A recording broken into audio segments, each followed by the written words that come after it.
Հարգելի գործընկերներ, երեք ընդդիմությունը ասում է, դե բյուջեն երկու անգամ ավելացել է, հետո ինչ, եղել է պատմական շրջաններ, որտեղ էլի բյուջեն երկու անգամ ավելացել է։ Ես ուզում եմ հիշեցնել, որ ինչ պայմաններում է ավելացել մեր բյուջեն երկու անգամ։ 20 թիվ, կովիդ, պատերազմ, արհավիրք, 21 թիվ, էլի կովիդ, էլի պատերազմի հետևանքներ, 22 թիվ, էլի մի շարք արհավիրքներ, 23 թիվ, էթնիկ զտում, Լեռնային Ղարաբաղ և 100,000-ից ավել փախստականների ընդունում, 24 թիվ, նույն պրոբլեմներ և 25 թիվ, մի քանի ամիս է ոնց որ թե նորմալ առանց արհավիրքների, սակայն նախկին պրոբլեմներով նորից փորձում ենք առաջ տանել։ Այսինքն, այս արհավիրքների աղետների պայմաններում մեզ հաջողվել է բյուջեն կրկնապատկել։ Երբևէ այսպիսի աղետներ, արհավիրքներ, այսպիսի խնդիրներ ամեն տարի երբևէ որևէ իշխանության առաջ չի եղել։ Եվ այս պայմաններում մեզ հաջողվել է դա անել։ Ինչ ենք արել անվտանգության ոլորտում։ Ակադեմիայից 3 խոսք գնաց, մինչև 21-22 թիվը ինչ էր ակադեմիան ռազմական։ Ռազմական ակադեմիան գաղութի և զորամասի արանքում ինչ-որ մի հատ հաստատություն էր։ Նույնիսկ ֆիզկուլտուրայի ամբիոն գրեթե չկար։ Ավեր, ներսը, ամեն ինչ ավերված, ոչ մի դասախոսական նորմալ ամբիոններ չկային։ Եղել է տարի, որքանով ես հիշում եմ, ակադեմիան դիմորդները եղել են ընդամենը 16 հոգի։ Ու այս պայմաններում մենք ուզում ենք բանակ ունենայինք, առանց բազային կրթությամբ սպաների, առանց ռազմական ակադեմիայի։ Եվ ինչ ունենք 22 թվականից հետո,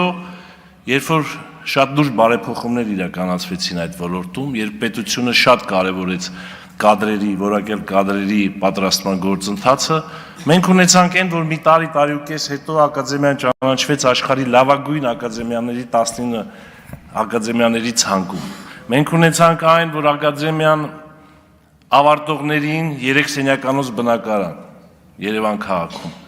Աննախադեպ դա բարեփոխում է և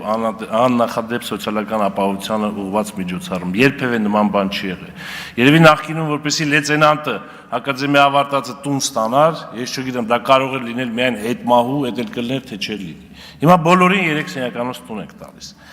Ակադեմիայում այսօր ունենք լավ ամբիոններ, լեզվի ամբիոններ, անգամ թուրքերենի։ Ակադեմիայի դասընթացները երեք պարոն Գեղամ Մանուկյանը բողոքում էր, ասում էր, խեն քաղաքացիական առարկաներ անցնում։ Այո, քաղաքացիական առարկաներ են անցնում, եւ այդ քաղաքացիական առարկաները անցնում են նաեւ Երևանի պետական համալսարանում, ակադեմիայի մեր սաները գնում են այնտեղ Բրյուսով են դասընթացների մասնակցում։ Մենակ մի 7 ձևի ֆիզիկական կուլտուրայի առարկաներ են անցնում, եւ մեր ակադեմիայի սաները վաղը լինելու են այս բանակի ղեկավարները, նաեւ ձևավորվելու է սերուցքը մեր ժողովրդի, որը լինելու է հենց այս սպաներից, որոնք ունենալու են շատ բարձր որակներ, ֆիզիկական և կամային հատկանիշներ և պրոֆեսիոնալ սպաներ։ Սա ակադեմիայի մասով, երեք որ ասում էր ինչու ակադեմիան սենց չի կամ նենց է, բայց ամեն մի սպա պատրաստել է նաև տևում է 4 տարի, 5 տարի։ Այն ընդունվածները, ովքեր ունեն լեզվի իմացություն, գոնե դպրոցական մակարդակի, գերազանց մակարդակի իմացություն, կարող են շարունակել ուսումը 1 տարի ակադեմիայում սովորելուց հետո 4 տարի կարող են սովորել միջազգային այլ ակադեմիաներում, Ֆրանսիայի, Հունաստանի, գուցեև Միացյալ Նահանգների եւ այլն։ Ահա այսպիսի արդյունքների ենք հասել մենք բազային կրթությամբ սպաներ, կադրեր պատրաստելու առումով։ Ինչ ունենք ամրաշինական կառույցների և զինվորների պաշտպանվածության մակարդակը բարձրացնելու ուղղությամբ։ Մենք այսօր աննախադեպ մեծ ծավալի, երևի Հայաստանի 30 տարվա պատմությունը և դրանից առաջ էլ, որ գումար ենք բազան պատկենք, այս վերջի մի 2-3 տարվա արդյունքները չենք կարող մենք ունենալ, նույնիսկ այդ արդյունքների մի մասը չենք կարող ունենալ այս առումով։ Ամրաշինական կառույցներ ենք սարքում ամբողջ սահմանների երկայնքով։ Այս մասին շատ չենք խոսում, բայց զինվորը արդեն գիտի, զինվորը այսօր ունի բարձր պաշտպանվածություն և նման պաշտպանվածության մակարդակ երբևէ չի եղել։ Իհարկե տեղեր կան դեռևս այդ աշխատանքները չեն իրականացվել, դա 1-2 տարում բնականաբար հնարավոր չի անել, բայց այս 1-2 տարում այնքան բան է արվել, որ ուղղակի ես ինքս նախքան այդ աշխատանքները սկսելը զարմանում չէի հավատում, որ հնարավոր է այդ ծավալի մեծ աշխատանքներ անենք։ Ռազմարտությունաբերության ոլորտում, այդքան որ անվտանգությունից խոսում ենք, Հայաստանը չի ունեցել ռազմարտությունաբերություն, կարող եմ ասել, մինչև 20-21-22 թիվը 21 թիվը ռազմարտությունաբերություն մենք չենք ունեցել, ուղղակի չենք ունեցել, չէին է թույլ տա, որ մենք ունենանք։ Հիմա մեր ռազմարտությունաբերության բնագավառում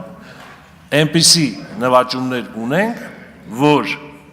այդ մասին էլ չենք կարող, ցավոք սրտի, չենք կարող խոսել, բայց լավագույն ինժեներներ, լավագույն պրոֆեսիոնալներ, այսօր կառուցվում են լավագույն գործարաններ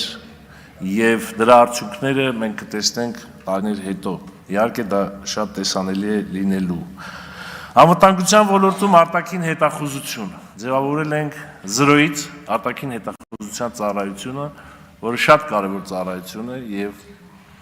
նույնպես այսօր արդեն գործում է եւ համալրված է որոշակի առումով եւ մի քանի տարի հետո, կարճ ժամանակ հետո ամբողջությամբ կիրականացնի իր արժեվ դրած ֆունկցիաները։ Ատեստավորման գործընթաց, աշխատավարձերի բարձրացում ամբողջ զինված ուժերում, ոստիկանությունում, անվտանգային համակարգերում, գիտելիք, փող, գիտելիքի պրոֆեսիոնալիզմի դիմաց, աշխատավարձ, գիտելիքի եւ պրոֆեսիոնալիզմի դիմաց։ Եվ ինչ ստացվեց, որ այսօր մեր զինված ուժերում, ոստիկանությունում, ազգային անվտանգության ծառայությունում մարդիկ նորից վեր են իջնում իրենց գիտելիքները, բարձրացնում են պրոֆեսիոնալիզմի մակարդակը, դրան զուգընթաց նաև իրենց աշխատավարձերը։ Ոստիկանությունում այնպիսի բարեփոխումներ են իրականացվել ներքին գործերի համակարգում, որը նույնպես աննախադեպ է։ Նոր մշակույթ, նոր բովանդակություն, նոր ձև է ստացել ընդհանրապես ոստիկանությունը։ Բարեկային ոստիկանության ձևավորում, այսօր բարեկները ոստիկանության հիմնական ստորաբաժանումներ այնպիսի համալրում ունեն տեխնիկական, շենքային եւ այլ պայմաններով, որ երբևէ չէին էլ կարող երազել։ Ես կոնկրետ ոստիկան եմ, ես չէի կարող երազել, որ նման բան կարող է լինել։ Եվ թե տրանսպորտային միջոցները 3 բացումներ մեր ոստիկանության բարեկային ծառայության շենքի եւ ուղղակի շենքային պայմաններ իր սպորտզալով, բաղնիքներով, չգիտեմ, հրաձգարանով, օպերատիվ կառավարման կենտրոնով, որ եթե աչքերը փակած մտնեիք միտեղ, կասեիք, որ սա Հայաստանում չէ, սա այլ երկրում է։ Այս բարեփոխումներ հենց տենց չի եղել, սա շատ դժվար, ծախսատար բարեփոխումներ են, որը եղել են։ Մեծ ծավալի դատաիրավական բարեփոխումներ են եղել, որի մասին պարոն Վարդանյանը արդեն խոսեց, հակակոռուպցիոն դատարաններ եւ այլ, կադրային մեծ հարցեր են լուծվել դատական համակարգում եւ սրան շատ չեմ ուզում անդրադառնամ։ Շինարարություն Ճանապարհներ են կառուցվել, վերակառուցվել 2400 կիլոմետրից ավել։ Սրա մեջ չի ներառվում սուբվենցիոն ծրագրերով կառուցված եւ վերանորոգված ճանապարհները, հələ դա չեմ ներառում։ 2414 մետր, կարծեմ, այդքան ճանապարհ է կառուցվել եւ այն գյուղերը, որոնք որ մոտ կես դար ճանապարհ չեն ունեցել, այսօր շատ ու շատ գյուղեր ունեն նորմալ բարեկարգված ճանապարհներ եւ այդ գործընթացը շարունակվում է եւ բոլորն են ունենալու լավ ճանապարհ։ 500 դպրոց, 300 մանկապարտեզի մասին չեմ խոսում, այսօր ընդդիմությունը ասում է սուտ եք ասում, հələ հազիվ մի 100-ն եք սարքել, տոլի 100-ն եք սարքում, հա 500 չի, 100 է, իհարկե դառնալու է 500 եւ դառնալու է 300 մանկապարտեզ։ ԶՊՄԿ-ի հետ այսօր Լիդիան Արմենիայի հետ կառավարությունը բաժնետեր է, ոչ թե մարդիկ են փայատեր, այլ կառավարությունը եւ ԶՊՄԿ-ն էլ այս ամեն ինչի արդյունքում ցույց տվեց ազնիվ համագործակցության արդյունքում պետության հետ ցույց տվեց, որ կարող է բյուջե մոտ երևի 10 անգամ ավել գումար վճարել։ Այս է եղել մեր անցած տարիները։ Աղետների մեջ, արհավիրքների մեջ կարողացել ենք բյուջեն 2 անգամ ավելացնել, կարողացել ենք մեր անվտանգային համակարգը կառուցենք, ոչ թե վերակառուցենք, որովհետև տեղ-տեղ 0 վիճակ ա եղել, եւ կարողացել ենք այս ամենը անել։ Դե պատկերացրեք, եթե այս արհավիրքները չլինեն, ես չգիտեմ, բյուջեի այս ամբողջ եկամուտները 4-3 միլիարդ էր լինելու, թե 14-3 միլիարդ, բայց եթեով պատմությունը չի սիրում, որ խոսենք, ամեն դեպքում մեզ հաջողվել է դա անել պարոն վարչապետ, արդից օգտվելով ուզում եմ ասել, որ աջակցում եմ ամբողջությամբ երդվյալ ատենակալների ինստիտուտի ձևավորման գործին, կառավարությունը, այսօրվա իշխանությունը փորձել է, քաղաքական իշխանությունը վերադարձվել է ժողովրդին, բայց նաև կարելի է ժողովրդին մաս դարձնել նաև դատական իշխանությանը, դա շատ կարևոր է եւ կարծում եմ, որ նաև ժողովրդի կողմից կողջունվի, շնորհակալություն։